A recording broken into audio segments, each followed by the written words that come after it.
So I promised to look under the hood of a hypnotherapy session. So what you would see if you watch me do a session in front of a group of people, which I did a couple of years ago at a conference for teenagers potentially interested in the healing arts at Emory.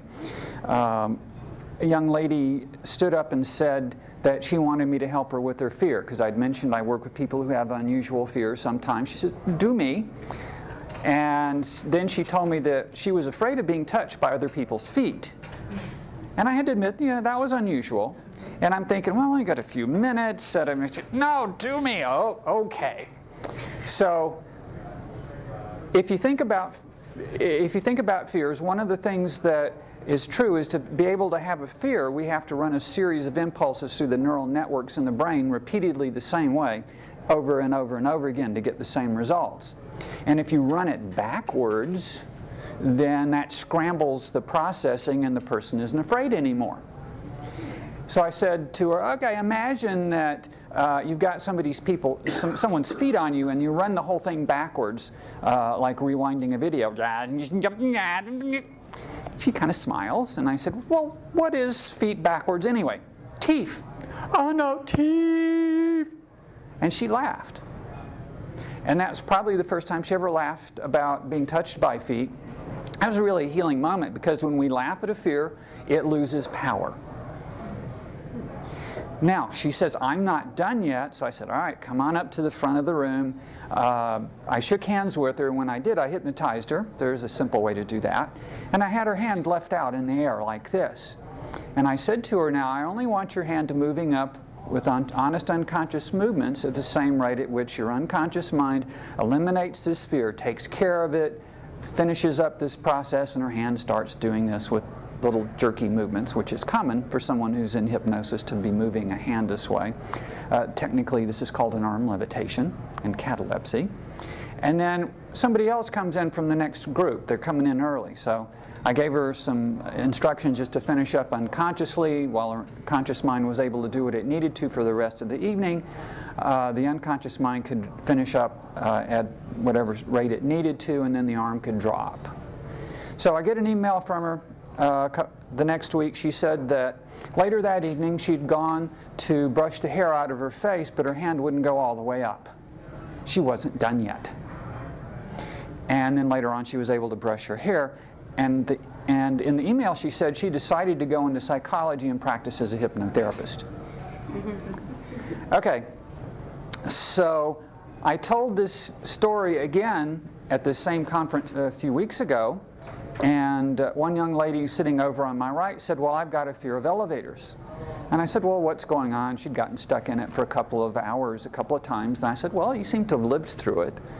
And I started telling her this story. And I'm watching her starting to respond to me. And then there's a young lady sitting right in front of me and says, well, I've got a fear of dead people.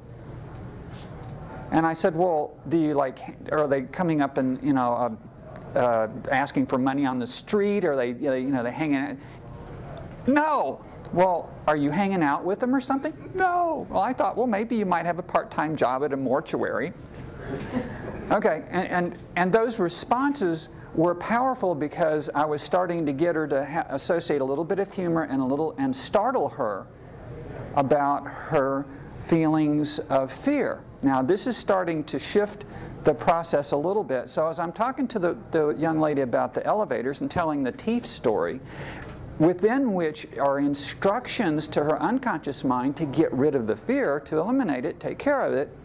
The other one's going, well, what about me? And I said, well, everything I'm saying to her applies. And so afterwards, she came up to me and said, can it go away right away? And I said, sure. Oh, by the way, she said that her fear of dead people was that she'd turn the lights out at night, and then she'd hear a sound and think it was a ghost or something. And so she came up afterwards and said, well, can it work right away? And I said, sure.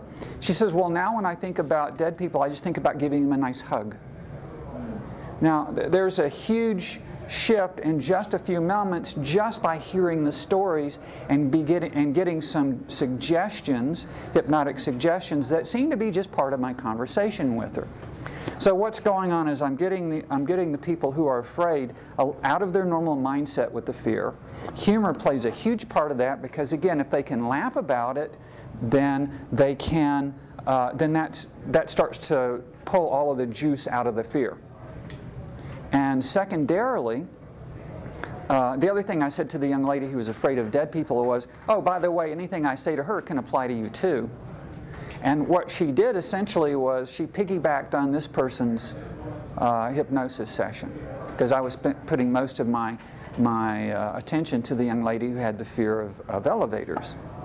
Now, part of what's going on while this is, because I'm doing this in public, this is not, I don't have the same luxury that I do with somebody sitting down at the office across in a chair across from me. So I'm having to pay attention to the person's responses all the way on the other side of the room. The young lady who had been afraid of dead people was maybe 15, 20 feet away. The young lady who was sitting on my right was maybe 5 or 6 feet away.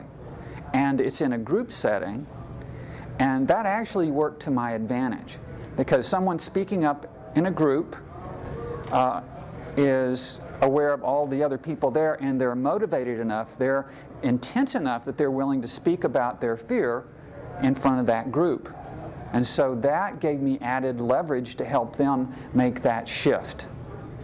So a great way to get a referral from me is to tell one of these stories. Just because they're interesting, people will key in on it and go, well, gee, I want to know a little bit more about Wesley, or about how hypnosis can help somebody who has a fear. They might say, my friend's got a fear, I'd probably like to meet you, rather than saying that they do.